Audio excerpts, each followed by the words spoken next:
Hey everyone, welcome to another edition of the Fanatics View Hockey Show. My name is James Lynch. Thank you so much for tuning in. It is trade deadline day, so we are doing a special episode here on the channel. Really appreciate you tuning in here. If you guys have any questions, post them in the chat. I also put up a poll question today as well. I'm going to try and do that every stream here. One of the big talking points, aside from the fact that we have deadline day today, is Las Vegas utilizing their LTIR. And, I'm assuming most of you know what I'm talking about here if you watch hockey, but what do you think? Have they been cheating the system? We sort of gave a couple different options with that. I'm going to read the results so far on the community tab so you guys can have a little understanding, but also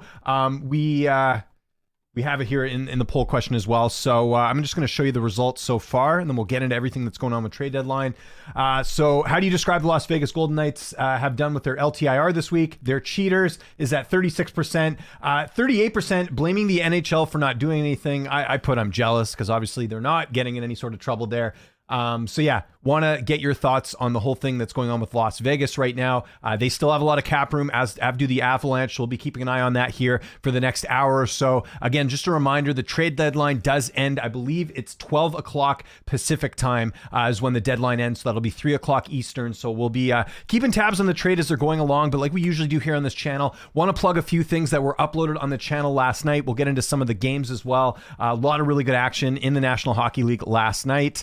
And let's look at what we got here on the Fanatics View channel. So again, this is why you got to subscribe to the Fanatics View channel, because my guy Taylor is putting up all the best post-game content. We got the Canucks media availability last night. Rick Tocchet and Thatcher Demko. The Canucks picking up a huge win last night over the Las Vegas Golden Knights in Las Vegas, winning 3-1. We'll get into that a little bit later. We got Bruce Cassidy's post-game comments as well. Disappointing outing there for the Golden Knights. And you've got a bunch of stuff from the Golden Knights as well, including pre-game stuff as too. So the great thing here with our channel is that we get post-game stuff for a lot of the different teams, all over the league, and I really like how they've outlined everything here as well. As a fan, who watches hockey, you can see on the playlist we have it by team here, which is great. So, Toronto Maple Leafs, Detroit Red Wings. If you have a favorite team, you can find it here on the Fanatics View channel. Let's first let's talk about some of the trades before we get into the action from last night. A lot of big trades have already happened. There's not too many names left on the board, and we're going to start actually with the big trade that took place. So we talked about the a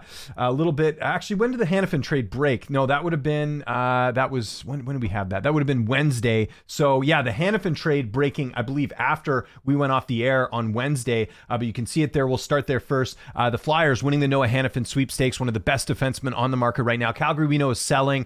Their team is going through a major overhaul. So we know a couple things prior to this trade. We knew that Noah Hanifin did not want to play for a Canadian team. He wanted to play in the U.S. Ideally, he wanted to play in Florida or Tampa Bay. Florida, I know, has been making a lot of moves. I guess they couldn't make it work, but Tampa Bay, not a lot of cap space. So in comes the Vegas Golden Knights. And again, this gets back to the poll question. Vegas having LTIR cap space with their team because of the fact that they put Mark Stone on IR. So they were able to clear some money up, and they get Noah Hanifin for a pretty reasonable price. I think this was actually a good trade for both teams. Hanifin, you can see there, one of the top defensemen traded, and then you've got prospect here. You got a first-round pick, which is always good, and then a third-round pick too. So that's sort of standard for what you're seeing for defensemen on the market. Toronto Maple Leafs. Oh, actually, before that, whoops, forgot about this big trade. Actually, there was a couple others I kind of glanced over, but that was sort of the big name there. So let's actually talk. So Tarasenko was where we started on Wednesday. Let's work our way up here and go through some of these moves. I'll just give my thoughts on this. And if there's any trades you guys want to talk about as well, we can do that in the chat. Adam Henrique going back to the Oilers. If you remember, he was originally with them. He goes to goes from Anaheim, I should say, for a first-round pick and a conditional fifth-round pick. That's a good pickup for the Oilers. You can always use more wingers. And again, for power play situations or whatever, it's good to have that mix there. I'm not sure if Henrique's going to be playing with Draisaitl and McDavid, but we'll see what they decide to do there. Pretty reasonable return for both sides. And again, the Ducks are looking to the future, so they can afford to get rid of players like Adam Henrique. Sean Walker going for Ryan Johansson. Johansson was not a fit this year in Colorado, coming over from Nashville. The Avalanche get Sean Walker, who's a good defenseman that they can use, and they also get a fifth-round pick. So it was Ryan Johansson and a conditional first-round pick as well for Colorado. Walker was not working out in Philly. Johansson, like I said, didn't work out there. We're hearing now that Johansson could possibly get dealt here as well. there is some interesting stuff going on with that. So we'll see if any team wants to pick up some veteran experience there with Ryan Johansson. The big trade, though, Bowen Byram for Casey Middlestat. That's a huge move for the Avalanche. Of course, the Avalanche does not have a second-line center since Nazem Kadri left to go to Calgary in the offseason a couple seasons ago. They tried JT Compher, I believe, last year, and they really haven't replaced it this year. They thought maybe Ryan Johansson could fit that bill. He hasn't got it done. So they make a bold move and trade one of their top defensive prospects in Bowen Byram, who I know quite well here in this part of the world because he's from Vancouver. And they get Casey Middlestat, who's a young, really good defenseman. A lot of points this season, too. So they get their second-line center. And I think it's worth it to get rid of Bowen Byram, who I know the Avs were a little bit lukewarm on. The Rangers getting Alex Wenberg. Good trade there. Not a ton to give up on that. I mentioned Noah Hannafin. The Leafs get Joel Edmondson. A depth guy, but not really something I'm sure Leafs fans want. But one thing I should mention, and I'll bring this up right now, Cap Friendly, great tweet here this morning talking about the current cap space. The Penguins don't have any cap space. The Bruins have 50K, so maybe the Bruins not being able to do too much. The Canucks only have 125K, and you got to wonder who they can unload. I know they'd like to unload Ilya Mikheyev right now with his $4 million cap hit, but I don't think a team's going to take him right now, although I did think he played very well last night. For what it's worth. But I don't think the Canucks are going to do much today other than maybe try and sign Phil Kessel. We'll be keeping an eye on that. And then you look at some of the cap space here. Look at the Blackhawks, 47, ton of cap space here. Same with the Sabres. But these are all teams that are obviously rebuilding and selling as well. Let's go through a few more of these. Anthony Beauvillier, the former Vancouver Canuck, getting traded again this season. He's traded to the Blackhawks by the Canucks to make some cap room there as well. Gets a 5th-round pick, which is what the Canucks gave up. And then, Troy Stetcher, another former Canuck, going to the Coyotes for a 4th-round pick there as well. Cade Weber. Duclair, that was a good pickup for the Lightning. Duclair's been on every team, it seems, but he's a good, fast, good speedy scorer. Good offseason acquisition for the Sharks. And now he goes to Tampa Bay, which, again, I mentioned it on Wednesday.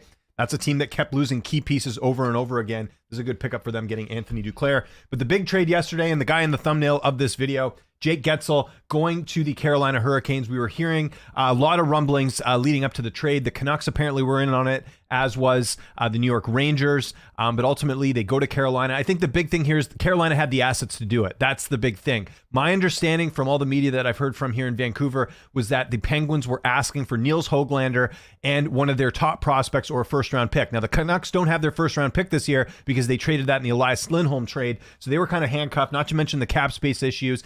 And I think the Canucks, even though there's that very familiar, familiarity there with Guentzel and Patrick Allvin and Jim Rutherford during their time in Pittsburgh, I think there was some uncertainty if Guentzel would re-sign there in the offseason. Now, what's the one thing that Carolina has been missing the last couple of years, and I think has plagued them in the playoffs, is getting a big name player, and that is what they get here in Jake Guentzel. They also get Ty Smith as part of the deal. Ty Smith, part of one of the worst trades that Pittsburgh made last offseason, trading Ty Smith for John Marino. Marino's been really good for the Devils. Ty Smith, not so much. So the Hurricanes get Ty Smith and Jake Guentzel, but look at the names that go out. Michael Bunting, the former Leaf. A couple prospects here. I'll be honest, I don't know a ton about these prospects. And then they get a 1st and a 5th. I mean, forget about the 5th, but the 1st-round pick was sort of the key thing there. So again, Carolina had the assets. They had the cap space. They were able to make this happen. And I think that's a big move there for the Carolina Hurricanes. Remember a couple of years ago, they got Max Pacioretty, and we were sort of the thinking there was that, hey, it was going to work out. And Pacioretty, what happened? He gets injured, right? So it didn't really work out there. I like this trade as well. The Capitals unloading Kuznetsov to the Hurricanes. Now, they retained, I think, up to 50% of the salary. You can see it there, 50% on Kuznetsov, so who has one more season at 7.8. So again, cap space. I talked about this on Wednesday. Having cap space is a huge asset to have in the league these days because that is something that you can be able to do moves like this on trade deadline. The Canucks have no cap space, so they're not able to do too much there as well. But yeah, good. Again, Carolina picking up, 2 really good players here. And Kuznetsov, I know, hasn't worked out in Washington, but, you go back a couple seasons, he was a really big impact player for them, and you're basically getting him for nothing, a 3rd-round pick, and then Jake Guentzel as well. So the Hurricanes have really leveled up. I still got some questions about the Carolina Hurricanes goaltending as well. I'm big on solid goaltenders, Freddie Anderson, and I can't even remember who their backup is, but yeah, they're loading up.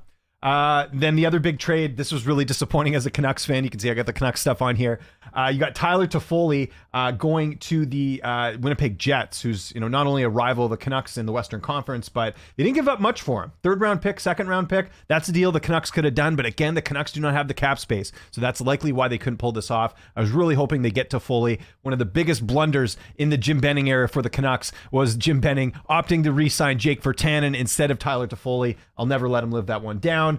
Another good pickup here, Kyle Oposo from Buffalo, getting that veteran experience on the Florida Panthers. That'll come in handy in the playoffs. Panthers went on a great run last year, but in the finals they really did struggle against the Vegas Golden Knights. Having a veteran like Kyle Oposo, who again has been around the block here, will be a good one there.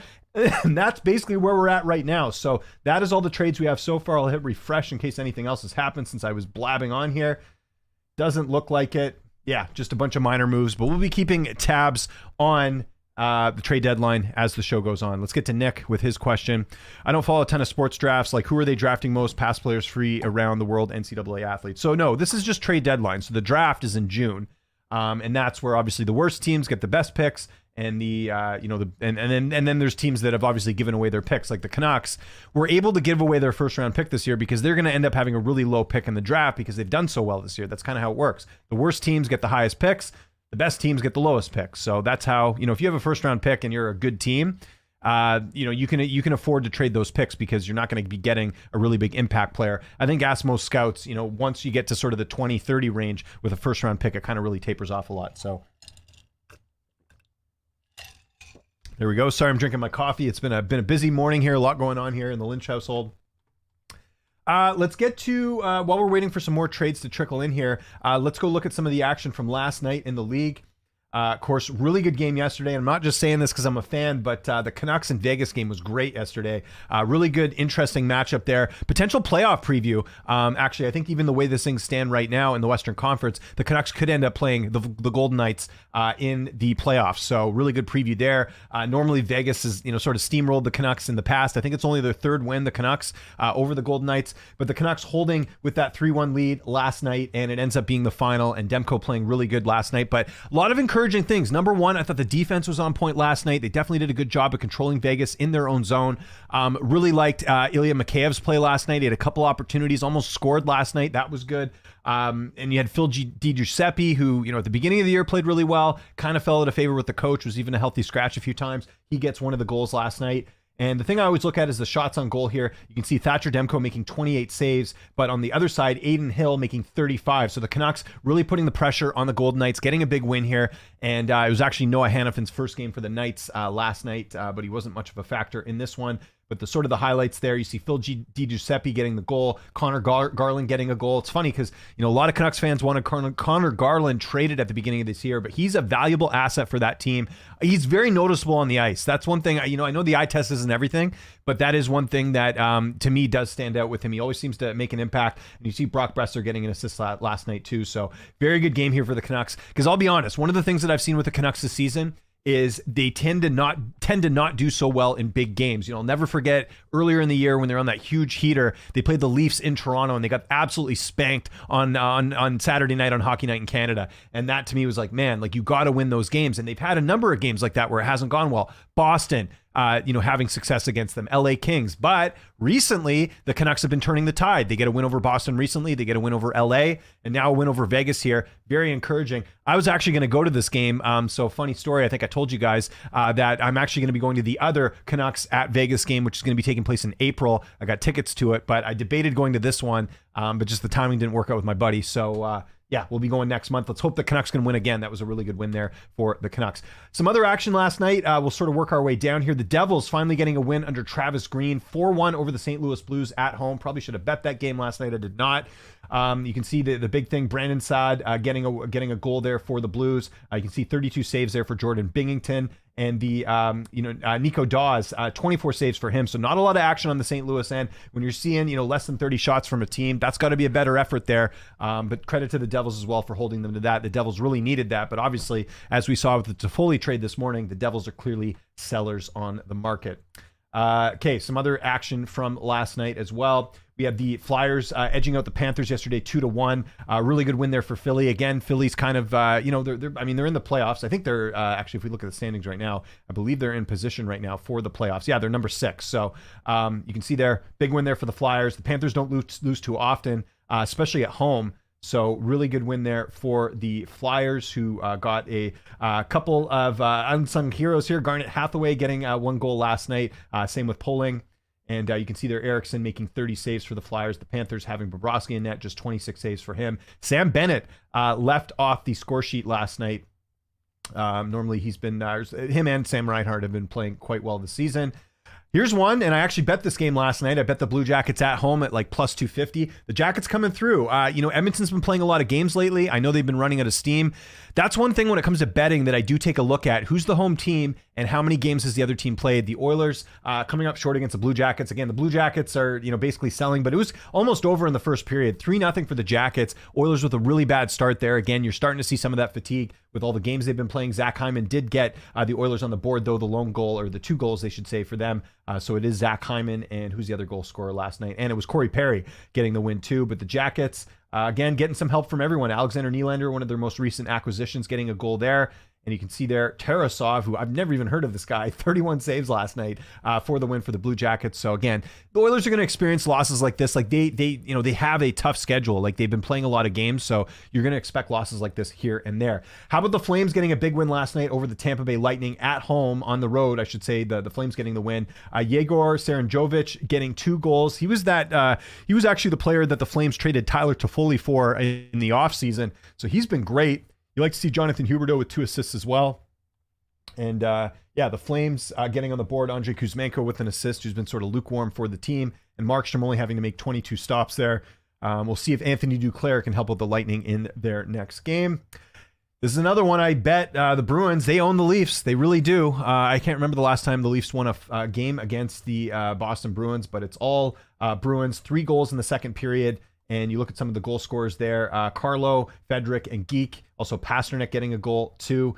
Jake DeBrusk, who's apparently on the chopping block, or someone that they're talking about maybe trading, also contributing with 2 assists last night. The Leafs, once again, not a great effort there from some of their guys. We'll see if they do anything today with the trade deadline, but again, they don't have a lot of cap space. I'll just quickly go over some of the rest of these games here. The Hurricanes winning at home, no real surprises there. They've been a good team all year. The Capitals, 6-0 over the Penguins. Guys, this has been one of the craziest stories this year, is the collapse of the Pittsburgh Penguins.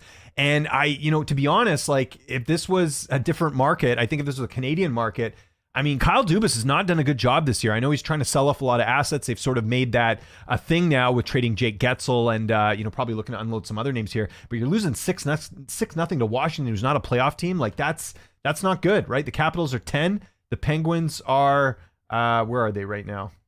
They're just slightly behind them. Like, that's a game they should win. Or at the very least, not lose 6-0 here.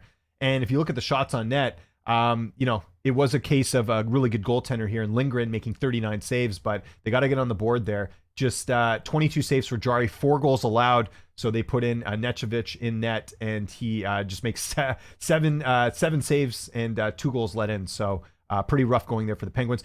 Go check out the Sidney Crosby post-game scrum last night. He just looked completely baffled. You got to wonder how much longer he's going to be willing to put up with this, although I doubt Crosby ever leaves Pittsburgh. Just throwing that out there, though.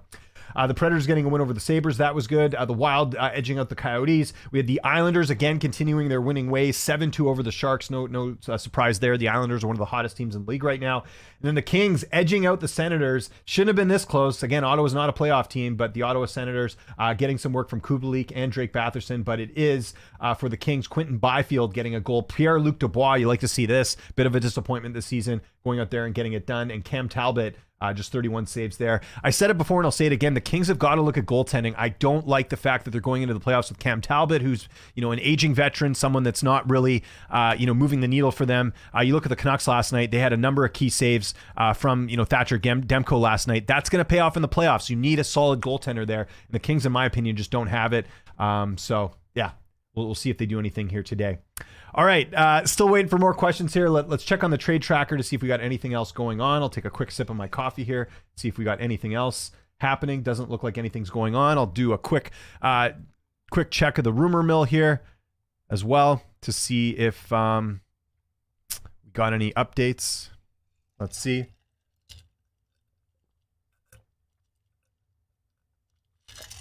Yeah, I want to mention as well that Vegas and Avalanche still having cap room, so I expect them to make some more deals here as well. Yeah, no Canucks news. I'm keeping tabs on the Canucks. I'm just kind of seeing what we got. Yeah, nothing really standing out right now, so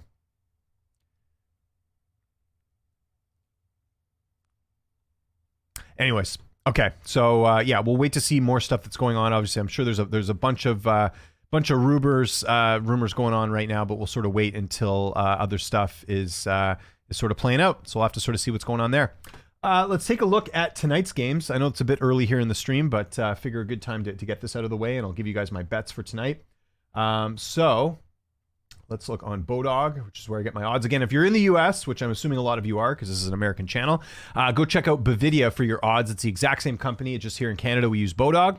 So that's the odds I like to use here. So a couple interesting games here. We got the Detroit Red Wings at the Arizona Coyotes. Coyotes at home at this one, plus 125. The Wings did not play last night. What is their schedule? Again, I always like taking sort of a look at this. Detroit Red Wings schedule. So when did they last play? And what did I'm trying to even remember what they did. So they got their butts kicked by the Avalanche at on the road. So the Wings with a day off here. So they beat the Capitals on Tuesday, but since then, 3 straight losses. This looks like a bounce back game for them. I know the Coyotes are at home, and I know the Wings are on the road. They might be a little bit tired. Minus 145, I think I'll take a stab at that. Just because, again, the Coyotes, I know they've been hit or miss. Like, sometimes they do play the role of spoiler, but you're getting the Wings at under 2-1. They've been a good team this year. I'll take them there. The Avalanche at home, minus 235 to the Wild. The Avs, I believe, have not played in the last couple games here. I know they didn't play. Well, obviously they didn't play last night. So the Avs played on Wednesday. That's right. They got the win over the Wings, and then they had a win over the Blackhawks as well. So the Avalanche did lose to the Predators on Saturday. So the Avs winning back-to-back games. And they're playing the Minnesota Wild, who did play last night. They get that win over Arizona, right? Like we mentioned before. Actually, it's probably better if I just have the schedule up from last night. And that way we can kind of compare notes here a little bit better. So if you look at it here, yeah, the Wild playing in Arizona last night. So the Wild are at home today. Yeah, I mean, this is a good spot here. Minus 235 is a little steep. Maybe you parlay that with something else. Actually, I'll tell you what you parlay it with. You parlay it with Dallas. Now, Dallas is a big favorite here, minus 330. That line's only going to go up. The Ducks are not good. They're sellers. The Stars have loaded up. They got Chris Tanev and again, I mentioned it. Logan, what's the rookie they have playing for them? Logan, I can't pronounce his last name. I talked about him the other day, but he is, another nice addition for them too. So yeah, maybe you parlay those two together to bring the juice down a bit. But the Stars and the Avalanche, I think that's a good play there. Now the Jets and the Kraken. Now I would normally look at Winnipeg and say, okay, they're only minus 133. They're playing on the road. They did not play last night. And they're playing the Kraken, but I got to be honest, like the Kraken have been kind of scary lately, right? You look at their schedule, they've been playing quite good hockey, and they're at home. So that's one I'll probably just stay away from. If anything, I might go dog or pass on that situation.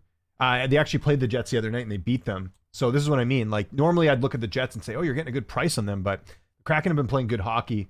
And again, they did beat the Kraken in Winnipeg a little while ago. They're on a nice run other than the one loss there to the Oilers. But you look at this, I mean, they beat the Bruins, they beat the Canucks. So yeah, I'll probably just stay away from that game.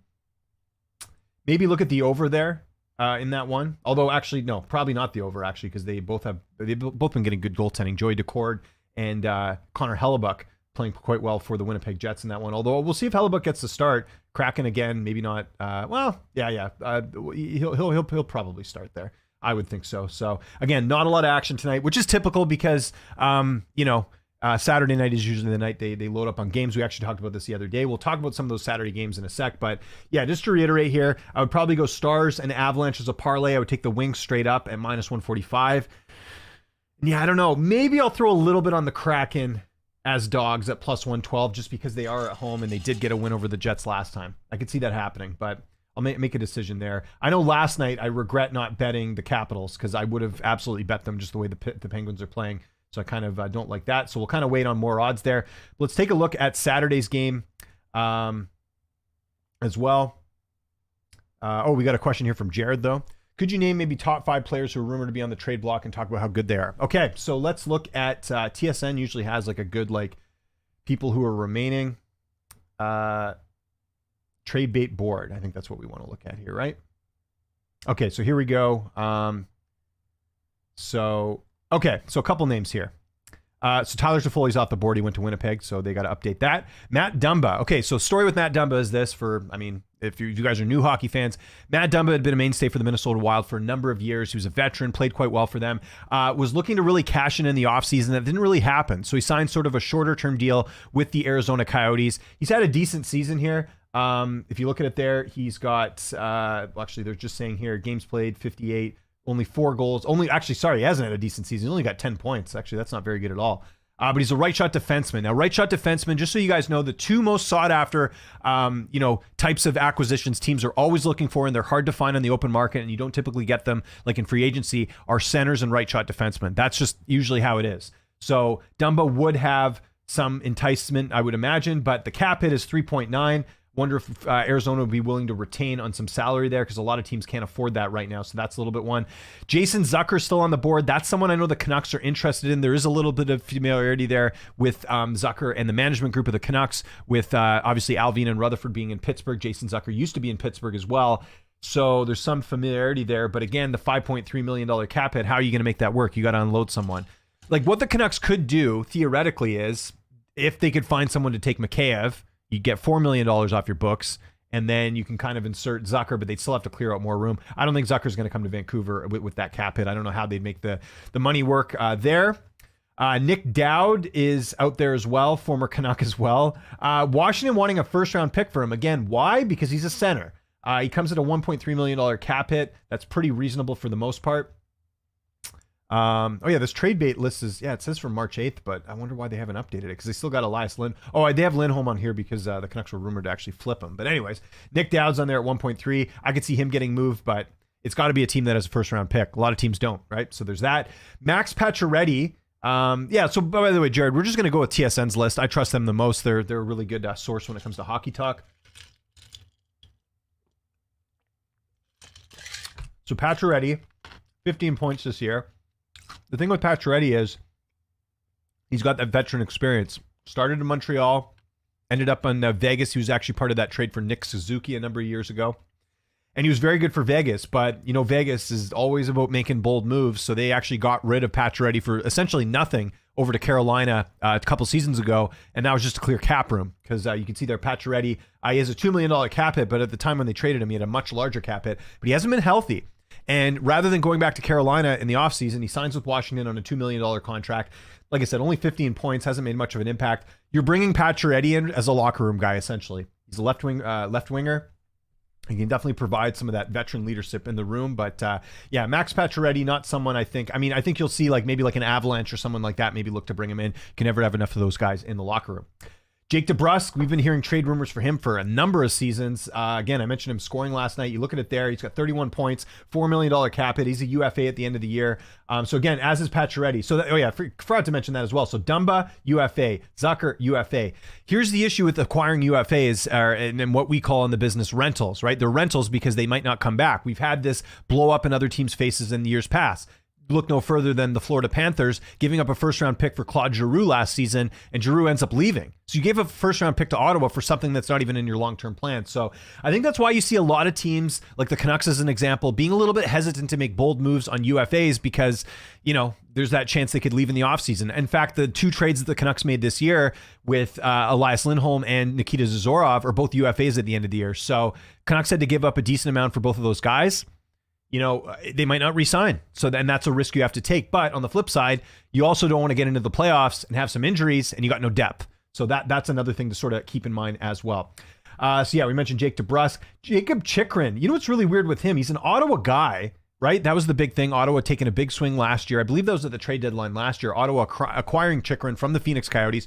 Chychrun was always in trade rumors over and over and over again in terms of, where's he going to go? And he never got moved and the price was really high. So Ottawa makes a huge pitch. They get him. and, hasn't really worked out a ton. He does have 31 points. He's at a $4.6 million cap hit, which is pretty reasonable. He's still got a year left on his contract. He's a left shot defenseman, so not as enticing as that right shot defenseman. But you look at the age there, 25. If you're a team that is maybe short on the prospects pool, or you want someone on like a reasonable contract that you can work with, that might be a good bet. Similar to what the Canucks did last year with Filip Hronek, right? Hronek was a guy that was going to get a bit of a raise, and although the Canucks may run into that this year with Hronek in the offseason as an RFA, but if you're a team that maybe has missed out on drafting some good prospects and you got the cap room, Chychrun's definitely someone that's enticing, but you got to have the cap room to do it. And then Lars Eller as well. You can see there $2.45 million cap hit. Dubas is going to be selling with the way Pittsburgh's been playing, so that might be something as well. The best goalie available right now is Jacob Markstrom. We'll see if he does get traded. We heard some rumors about New Jersey. I mean, if New Jersey gets Jacob Markstrom and he stays there beyond the season, which he does have two more years left on his contract, that is a big win for New Jersey, because that's I think what they're missing. I think New Jersey would be in the playoffs if they didn't have their injuries and they had a better goaltender. Nothing against Dawes and some of these other guys, but you got a proven goaltender in Jacob Markstrom, who's been solid, overall. So. You're not seeing a lot of goaltenders on the market. Nechevich is also on the market as well for Pittsburgh. And then you're seeing a couple depth guys, right? Like Eric Johnson on the market, Tyson Barrie, but they're expensive. Like, I'd like the Canucks to get a depth defenseman as well. Like, in a perfect world, this trade deadline, I'd like to see the Canucks get a winger, someone good. You're not going to get an impact winger. They missed out on Jake Getzel and Tyler Toffoli, so that's kind of a bummer because you wanted someone really good to play with Elias Pettersson. Maybe you revisit that in the offseason. But at the very least, I think they need another forward aside from maybe Phil Kessel. Kessel, you're more so bringing in. Well, what's interesting too? I heard this morning from Rick Dhaliwal that on the radio that the Canucks actually need to make cap room to bring in Phil Kessel, even though he'd be coming on a league minimum contract. So keep an eye on the trade deadline, the trade deadline, like the time, the 12 p.m. Pacific time, because the Canucks might not sign Phil Kessel, even though they brought him in to work out. I think he will end up signing. I think they'll make the cap room work. But there's a chance he might not sign. But you're bringing Kessel in not necessarily for the skill. You're bringing it in for the locker room and the veteran presence. And again, Kessel's, he's won cups, right? So that's why you'd bring him in. And again, you don't have to give anything up to get Phil Kessel either. I'd also like to see the Canucks get a depth defenseman as well. Right now, they're sort of their depth guys are like Mark Friedman and Matt Irwin and some of those names. But they need some more names than that. It's a risk in all sports. You don't trade much for a player on an expiring contract. There you go. That's a way to unload salary if you're trying to tank, offload players to other players on one-year deals. I'd also like to see the Canucks try and be a bit more creative with their cap space, like we saw with I think I mentioned this, or maybe I didn't, about the Jason Zucker went to the Predators. Damn it. Okay, so the Canucks missed out on another winger. Although again, Preds have cap space, the Canucks don't. I don't know if the Canucks are going to do anything this deadline. That's not good. That's not good, but who knows it says TBD, so we'll have to see sort of what they got. But again, a lot of these teams in the West are loading up, and I know the Canucks made their moves before, but you'd like to see them do something here today. But the Noah Hanifin trade for the Avalanche, there is some salary retained on this. Let me actually find the exact trade there. So the actual trade was, let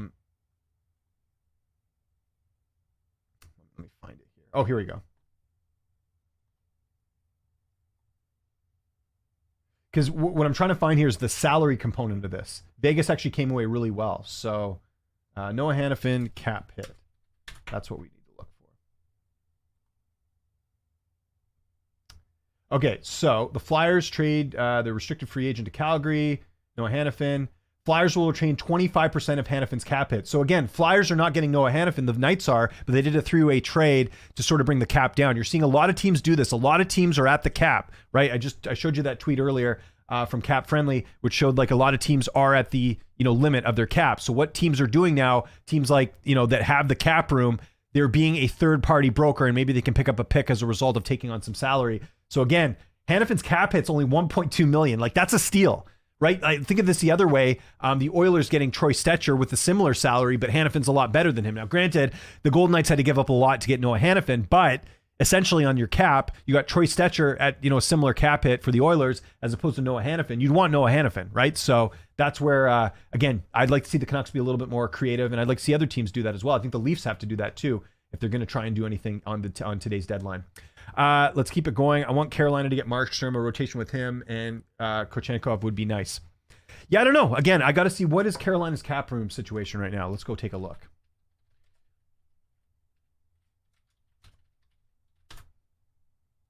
Guys, I got to be honest. I'm disappointed in my Canucks. They haven't done anything. It looks like I can see it there. Got to turn off my ad blocker. Look at this. They have, okay, so they only have, yeah, they don't have much cap space.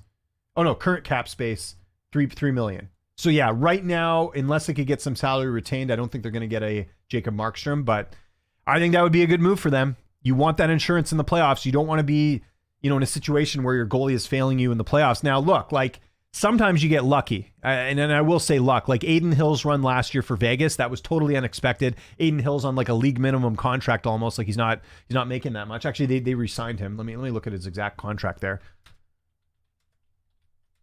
But what you don't want is a liability in net. Like the Oilers have had that for years. They had it with Mike Smith for years when he was in net.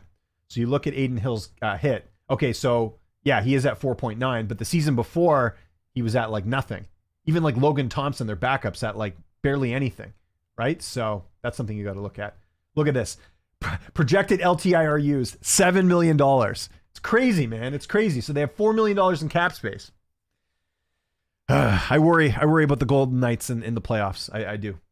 That's pretty significant. Okay, keep the questions coming, everyone. We'll continue on talking about some of these trades. I'm curious to see what Jason Zucker went for. We're going to find that out right now. See if TSN's updated it. Do a quick Twitter search here and see if we got any update on what Jason Zucker went for.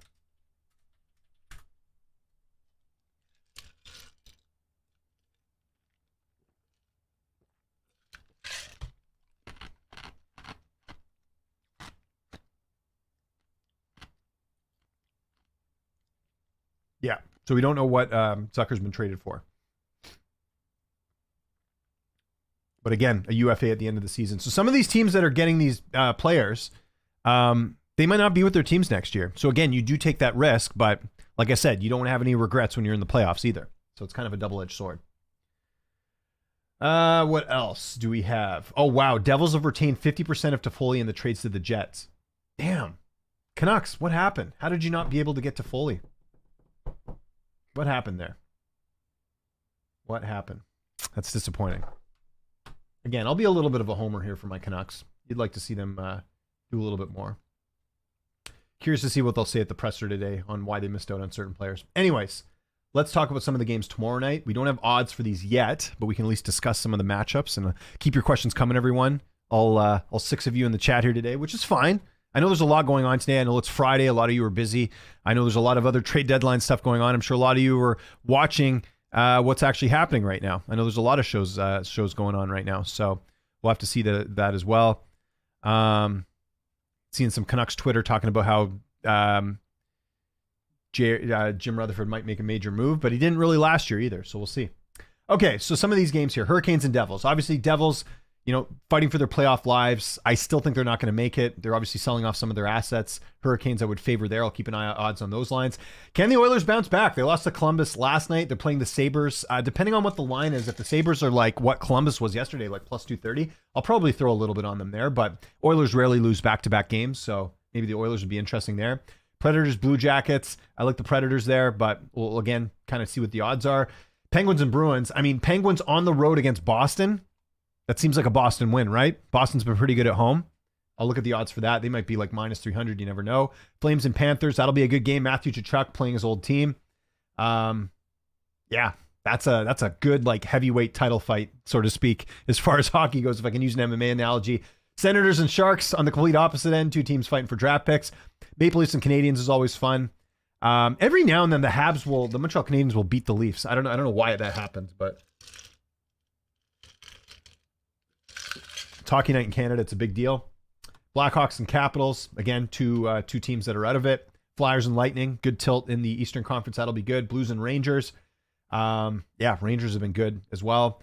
Wings and Golden Knights. Let's see if the Golden Knights can bounce back from that loss to the Canucks. Again, that'll be interesting. Again, a lot of this depends on the odds. Like, for example, if the Golden Knights are like a huge favorite tomorrow, probably not going to bet them at home, but if they're decent and, the Wings are on the road and they've played a lot of games, I might look at the Knights as a bet there. Jets and Canucks. Canucks have been playing good. Can they continue that role? And it's going to be extra hard to watch that game tomorrow with Tyler Toffoli in the lineup. Just can't believe the Canucks missed out on him. That sucks. And then another good tilt in the West as well. Stars and Kings. That's going to be a good game. The Kings winning last night. The Stars obviously loading up as well. So a lot of good games there. And then looking to Sunday as well, we haven't talked about these games, the Oilers and Penguins. Can the Penguins not embarrass themselves this time against the Oilers? You got the Predator and the Wild. Good game there. Flames and Hurricanes. Again, Hurricanes at home. Again, Flames on the road. Coyotes and Blackhawks, again, fighting for that number 1 overall draft pick. And you got the Islanders and the Ducks. Actually, I shouldn't say that. The Coyotes are bad, but they're not like totally bad, right? I don't even know. Where are they in the standings right now? Coyotes are, okay, they're like 4th last. So there we go. And then just looking at the other game, you got the Islanders and the Ducks. The Islanders have been on a roll. So I'll be looking at that line as well, just because the Islanders, like I said, even though they're on the road, they've been playing some good hockey lately. All right, everyone, keep the questions coming. Okay, we got a couple questions here. What did Winnipeg send to the Devils? So we'll go back to the official trade tracker here. So it looks like a 3rd round pick and a 2nd round pick, and the Devils will retain 50% of Toffoli's salary. God, that pisses me off. How did the Canucks not be in on this one? I don't get that, because they could have probably made that work, and they have picks like 3rd and 4th, 2nd round pick. Yeah, I think they probably could have given up a 2nd round pick. Damn, that sucks. Oh well. Kokachev is great when he's locked in, but lets in a goal or two and he falls apart, worries me for the playoffs. Yeah, playoff experience certainly matters in situations like this. That's where, like, I know where are the Wild right now. I think they're on the outside looking in. I'm actually kind of surprised the Wild didn't opt to trade Marc-Andre Fleury. Like, that would have been a good pickup. You imagine the Oilers or the Leafs or someone like that getting a goaltender of the stature of Marc-Andre Fleury. Just to have a guy like that in the room would be very, very, very enticing. So we'll have to see sort of what happens there. Yeah. All right, guys, keep the questions coming. Again, we got about 20 minutes left in this show. The trade deadline. Let's see the NHL trade deadline time. Yeah, so I was right. It's 3 p.m. Eastern time. So we still got just over 2.5 hours here for the rest of the trades. I'll be keeping an eye on the tracker as we move along here. Just keep hitting refresh. And we'll keep going through some of the other names. So again, Jason Zucker traded to the Coyotes. We don't know what salary was retained. We don't know exactly what was offered, but we'll be keeping tabs on that for sure.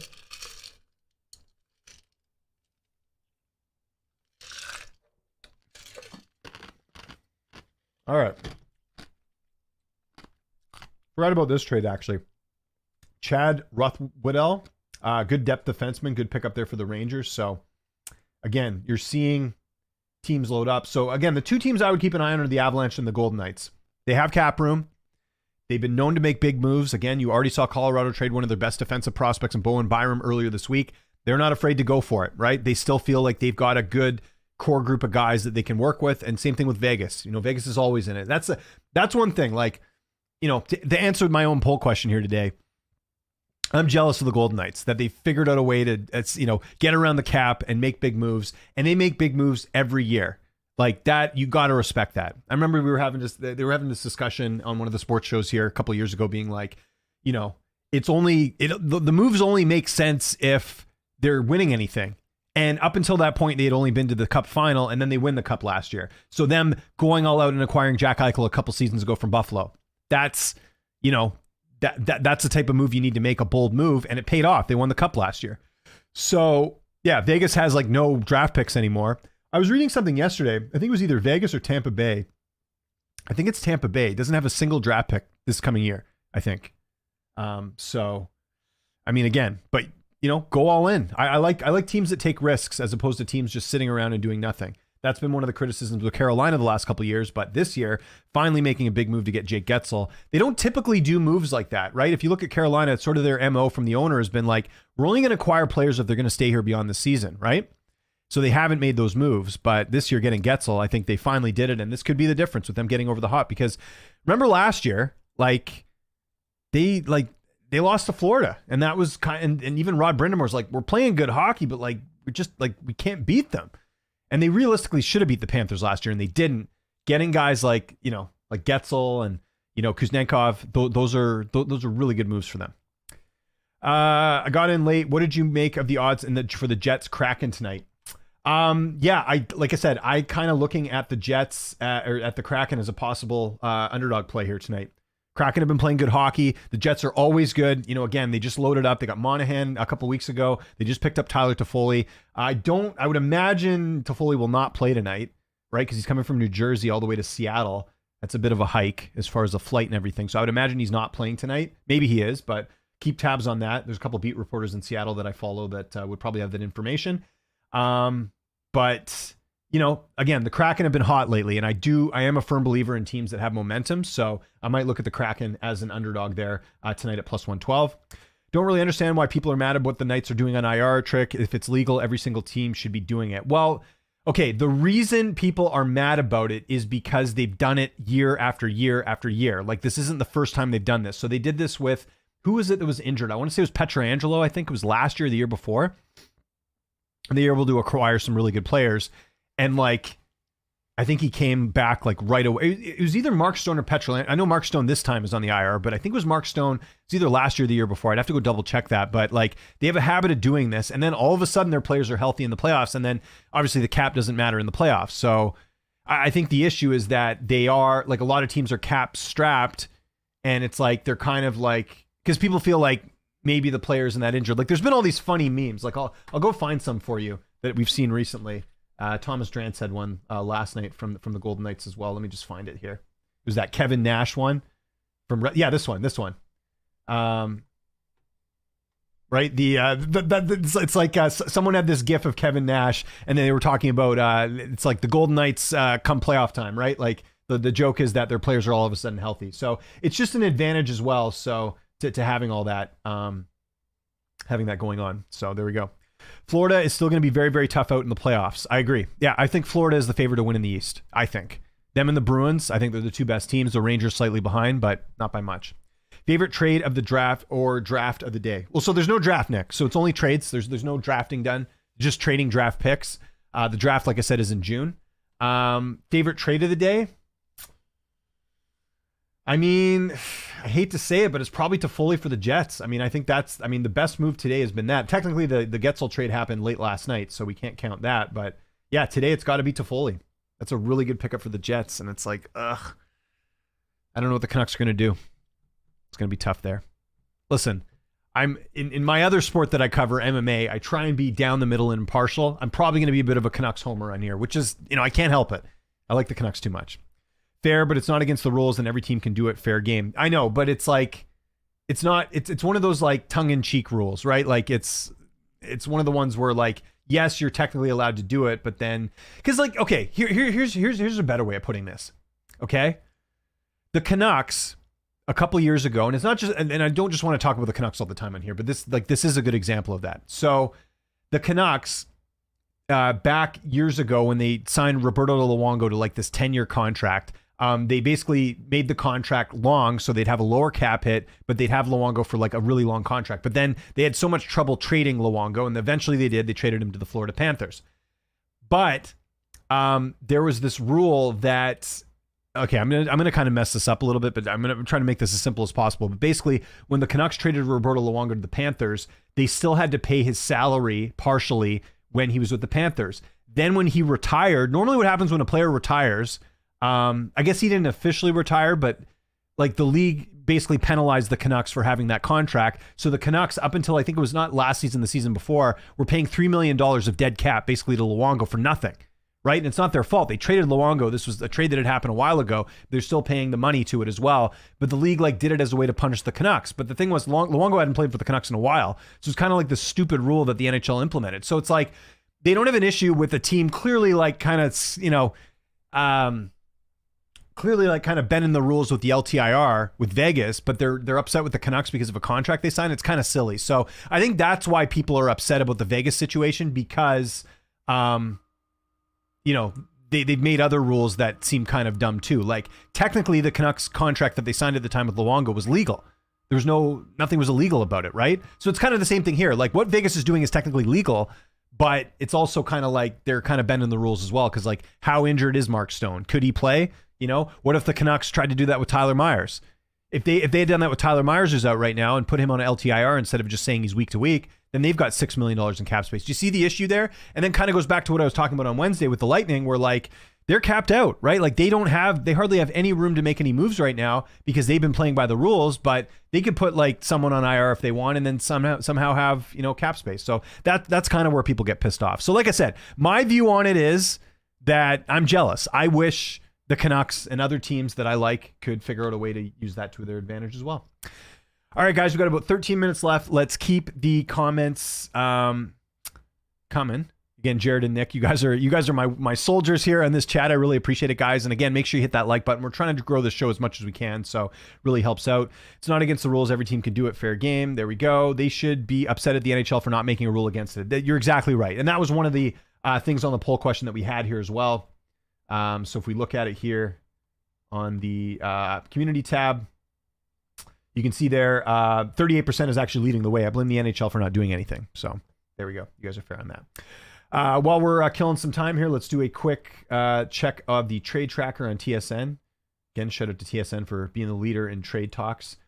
So yeah, 6th round pick. Damn, it doesn't look like any salary was retained though.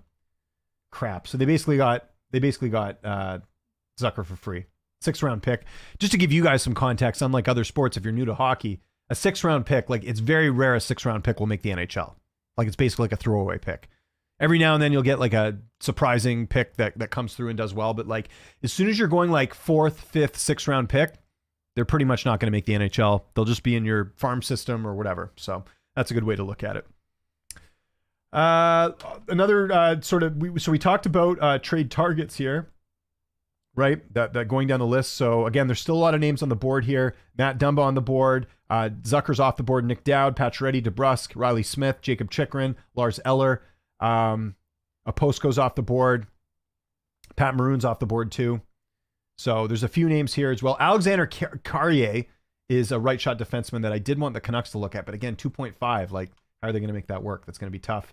So these are some of the names. Another one I'll go to is Hockey Buzz, is another site that, maybe not the most reliable in terms of news, but they do a very good job of looking at some of the names that are out there. So this is who they have. Of course, you got to sign up for their thing here to get like a full access to where they think people will go. So again, they're thinking 50% is that they think Riley Smith will go back to his old team. So we'll see on there. But these are some of the names there that are on the board. Linus Ullmark for the Bruins apparently is on the block. Ryan Johansson, we mentioned him there. Who else?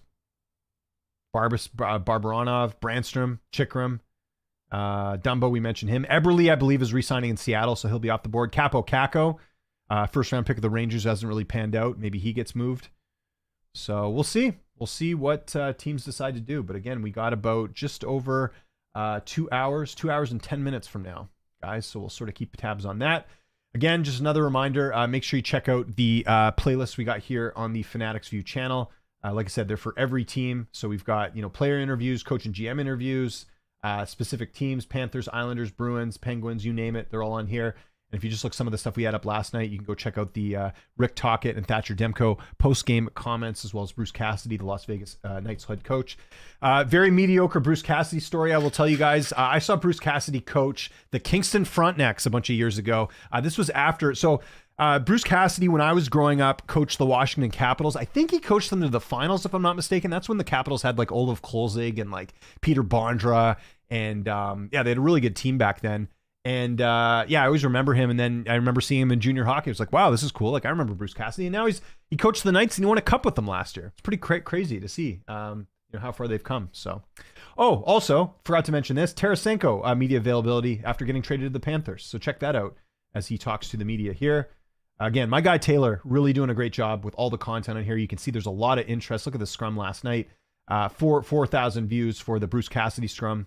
This is where you want to go to get all your hockey content. So guys, make sure you subscribe to the channel. That's why we're doing the show every week. We want to drive up the subs. We want to drive up the watch hours here on the show, and you get to listen to me, which may or may not be good, but I appreciate you guys tuning in nonetheless. So let's see what's going on here as well. What do we have? How many rounds is the NHL draft? 7. I think it's 7 or 8. Let me double check that. I always forget. How many rounds is the NHL draft? 7 rounds. Okay, I was right. 6th round pick is nothing, basically a lottery ticket. There we go. Always appreciate you putting in the Dallas Stars interviews up. Well, yeah, thank my guy Taylor. So Taylor McMahon, the owner of Fanatics View, he's the one who's doing all the interviews. So just to give you guys an example, this is the dedication that Taylor does. Taylor's stays up every night and puts all the post-game content up. And Taylor's from Dallas. He's from Texas. So that's why you see a lot of Stars content on here. Taylor does a great job of Stars. I don't even like the Dallas Stars, but I actually watch a lot of their content because of the content that's here for Dallas. So let's actually go to the playlist right now for the Dallas Stars. Again, Taylor doing a great job putting up the content. I'm assuming this is alphabetical. I got to find out where the Stars stuff is. Yeah, here we go. Dallas Stars and Fanatics View. Like, look at all this content here. Peter DeBoer. Tom Hodges interview. Yeah. So, and again, thing I love about Taylor is he gets it up in a timely manner. It's funny, actually, the time that Taylor and I talk the most on my boss is usually when I get up in the morning. I'm on Pacific time here in Vancouver. He's over in Texas. So he's usually, probably going to bed by the time I'm up. So we'll usually chat at like 5 a.m. my time. It's funny. Front neck. What the hell's a front neck? The Kingston front necks. Let me show you the team logo. Kingston front necks. I don't know what a front neck is. But that's the logo. Kingston front necks. Yeah. So storied franchise. They got a cool logo. Look at that, like the Riverman guy. Junior hockey's so much fun. I gotta mention that as well. We have a really fun junior team here in Vancouver, the Vancouver Giants. It's just a fun atmosphere. It's a cheap ticket. It's good for the kids. If you guys live anywhere where there's like any sort of junior hockey or anything, I highly recommend going. When I used to live out east, I used to go watch the Ottawa 67s play. I used to watch yeah, I've been to the Kingston Frontenacs before, seen some of their games. It's a good time. I guess in the U.S. you'd have more. You wouldn't have junior hockey. You'd have like NCAA hockey or the USHL. I think is a thing too, right? The the U.S. Junior National Program as well. So that's really good too. All right, guys, we've got about 6 minutes left here. Gonna hit the refresh. Oh, Nick Patan going to the Rangers. We got another trade here. Let's check it out. This is why it's good we're doing the show here today. A lot of action happening. I almost wish we had started this maybe an hour or two earlier because a lot of stuff happened. Turner Elson going the other way. I don't know much about Turner Elson. But Nick Patan going to the Rangers. Again, the Rangers loading up here. A couple good moves lately. So, yeah, Nick Patan off the board. So let's go back to the TSN board here. So again, Dumba, sort of the highest ranked guy that's still out there. We'll see if he gets moved today. Nick Dow gone. Jason Zucker gone. Toffoli gone. You know what's interesting though? They didn't give up. Apparently, the asking price for Dowd was a first-round pick. I'm trying to remember if Turner Elson was a first. Well, I'm trying to remember even. I don't know much about this guy. Turner Ed Elson, was he a high pick? No, he sort of bounced around a bit. Came from Calgary. He was undrafted. So what the heck? How come? So the asking price apparently was a first-round pick, and instead they get this guy. So maybe they just wanted a younger player, and they wanted to get something for Patan. The Canucks don't really need him. They don't need any left wingers. They need a right winger, but understandable for sure. Oh, I missed this as well. Pat Maroon going to the Boston Bruins from the Minnesota Wild. Maroon's won a cup. He's actually won back-to-back cups. I believe he won a cup with St. Louis and Tampa Bay. So it's like, talk about good career moves. He goes, wins a cup in St. Louis, signs with the Lightning in the offseason, wins a cup with them. So Pat Maroon's a good guy to have in the locker room. Again, you need that veteran experience. The Bruins losing 2 key veterans in the offseason with Patrice Bergeron and David Krejci retiring. So this way you get Maroon in there. Good guy to have. And Maroon's an American as well, I believe. So that's obviously nice for that. Rangers getting better. Not a fan of that. That's from Jared in the chat. Yeah, we will see. We will see how it all pans out. Because again, last year didn't work out for them. They got Patrick Kane and they got Tarasenko, and neither really helped them at all. So that's where things get interesting. So let's just, I'm going to do a quick search on Twitter to see if there's any other rumors out there as well.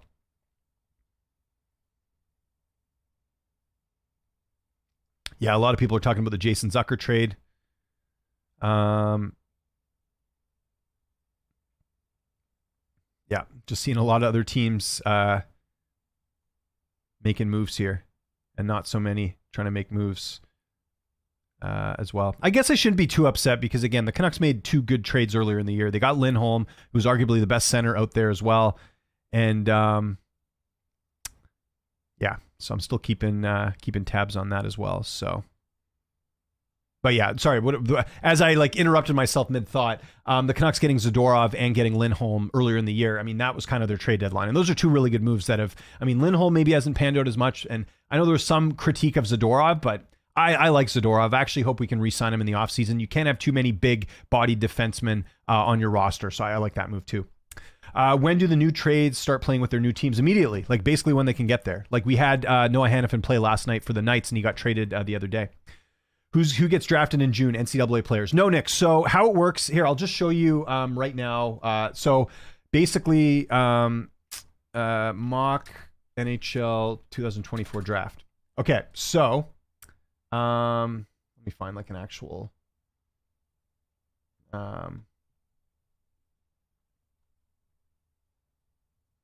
So yeah, it's a mix of players from NCAA. Not so much from NCAA. NCAA is probably like, I don't know. I know it's getting bigger now, but it's not the majority. The majority of the players that get drafted are usually from the Canadian Junior League. So like the OHL, WHL, QMJHL, those are like all the areas of Canada. They usually produce, I think, the most players in the draft. And then you get international players like obviously like Swedish Elite League, Russian League, all that stuff.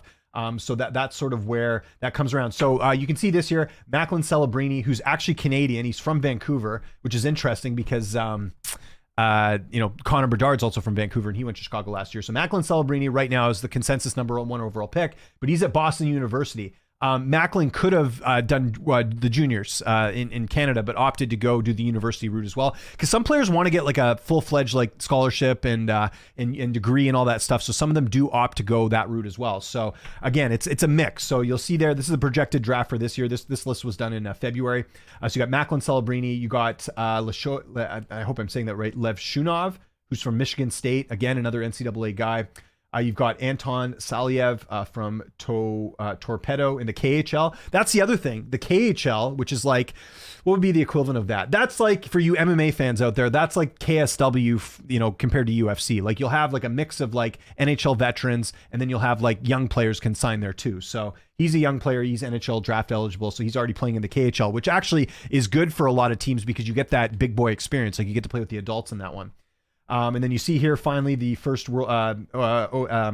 Canadian junior player, Caden Lindstrom from Medicine Hat, et cetera, et cetera. So you see there, it's sort of a mix of Canadian junior, NCAA, and international players as well.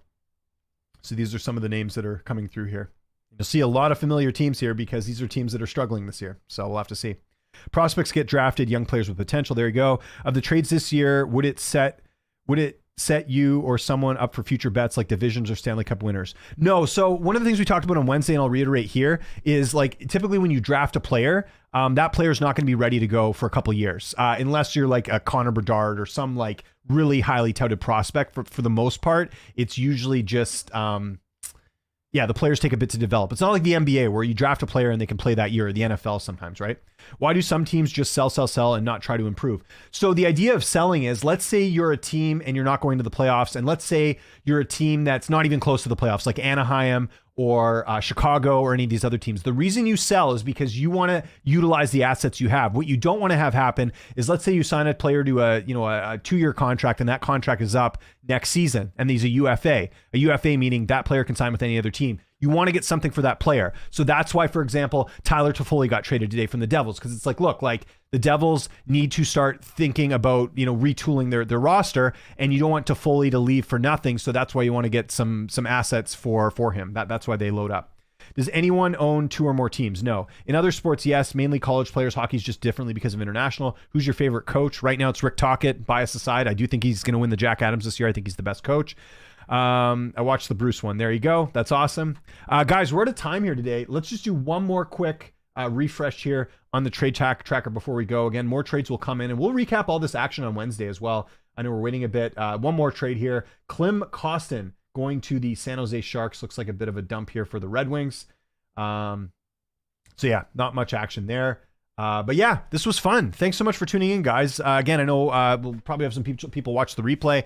And again, we'll be getting more trades coming through here over the next hour or so. We got, 2 hours left of the NHL Trade Deadline. So Wednesday, we'll do sort of a recap of the draft as a whole, see who sort of the biggest winners and losers are. We'll do that Wednesday, 12 p.m. Eastern, 9 a.m. Pacific time. And then we'll obviously recap everything that's happened from now until then. And we'll start sort of looking towards the playoffs. The playoffs will be around the corner here, guys. So I really want to focus on that. And like I said, I'm going to try and get some guests on here on the show to talk about specific things. So yeah, if there's any guests you guys want, I'll do my best. I don't have a lot of connections in the hockey world, but I know a few people. So I would like to get some experts on here and kind of talk about the overall scope of hockey as well. And we'll continue doing the Q&As. We'll continue doing the bets. We'll continue, again, talking about all the results of everything that's going on in hockey. So again, I want to thank all of you for tuning in here today. This is episode 2, baby steps, everyone. This show will get bigger and bigger. We'll continue to grow it. But I really want to thank all of you for tuning in here today and watching the stream. Again, I will be back Wednesday, 12 p.m. Eastern time, 9 a.m. Pacific time, and that will be a regular thing, and we'll continue doing this, and maybe during the playoffs, we'll do some post-game stuff.